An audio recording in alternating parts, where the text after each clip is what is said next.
സഖാക്കൾ എന്താ പാട് സുഖല്ലേ? സുഖം സുഖം സഖാക്കളെ, എല്ലാവർക്കും സുഖമല്ലേ? ഞങ്ങൾക്ക് ഒരു സാധനം കാണിച്ചു തരാം. ഇതാണ് ഞങ്ങളെ പാർട്ടി ഓഫീസ്.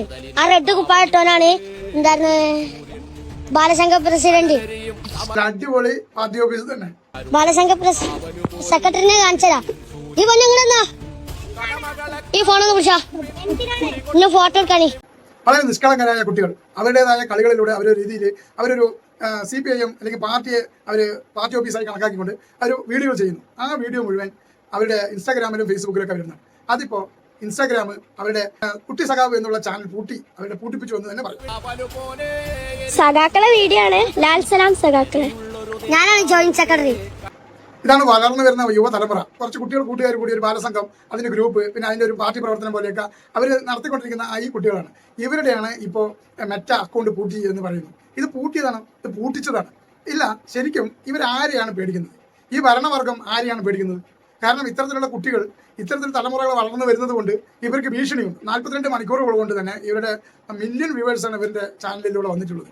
അപ്പോൾ തന്നെ ഭരണവർഗം ശരിക്കും പറഞ്ഞാൽ ഇവരെ പേടിച്ചു എന്നാണ്. ഭരണത്തിൽ കയറി 2 മാസം കൊണ്ട് തന്നെ ജനങ്ങളെ മുഴുവൻ വെറുപ്പിച്ചിരുന്ന ഒരു ഭരണ സംവിധാനമാണ്. അതായത് കേരളം ഭരിക്കുന്ന നരേന്ദ്രമോദിയും കേന്ദ്രം ഭരിക്കുന്ന നരേന്ദ്രമോദിയും കൂടി നടപ്പിലാക്കുന്നത്. സത്യം പറഞ്ഞാൽ ഈ ഒരു കുട്ടികളുടെ ഇത്തരത്തിലുള്ള വളർന്നു വരുന്നത് കണ്ട് അവർ ശരിക്കും പേടിച്ചു എന്നതാണ്. കാരണം യുവതലമുറകളാണ്. ഇതുപോലെയുള്ള യുവതലമുറകൾ വളർന്നുകൊണ്ടേയിരിക്കും. അതുകൊണ്ട് ഇവർ പേടിച്ച് തന്നെ ആകേണ്ടി വരും. ആ പേടിയാണ് ഇപ്പോൾ അവരുടെ ഇൻസ്റ്റാഗ്രാം പൂട്ടിക്കാണ്ടായ കാരണം. നിങ്ങളൊന്ന് ആലോചിച്ച് നോക്ക്.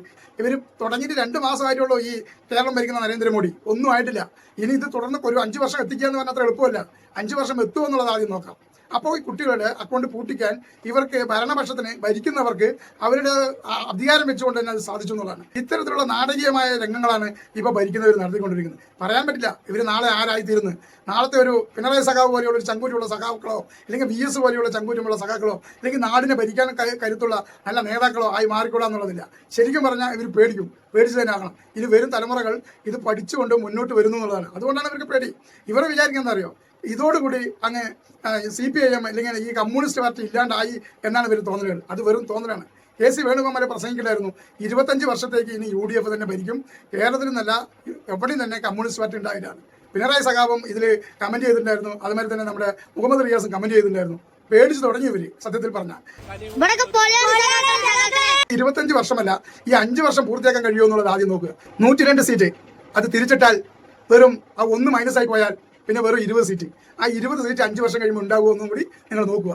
ഇനി വരും തലമുറകൾ ഇതുപോലെയുള്ള ശക്തിയുള്ള പുതിയ കമ്മ്യൂണിസ്റ്റ് പാർട്ടിയുടെ ബലം കൂടുന്ന നേതാക്കന്മാർ ഇനി പുനർജനിച്ചുകൊണ്ടേയിരിക്കും. ഇനി തുറന്നുകൊണ്ടേയിരിക്കും. ഇനി ഒരുപാട് സഖാക്കൾ ഇതുപോലെ വന്നുകൊണ്ടേയിരിക്കും. നമുക്ക് നോക്കാം ഈ 5 വർഷം കഴിയുമ്പോൾ ആരാണ് വീഴുന്നത് എന്നുള്ളത്.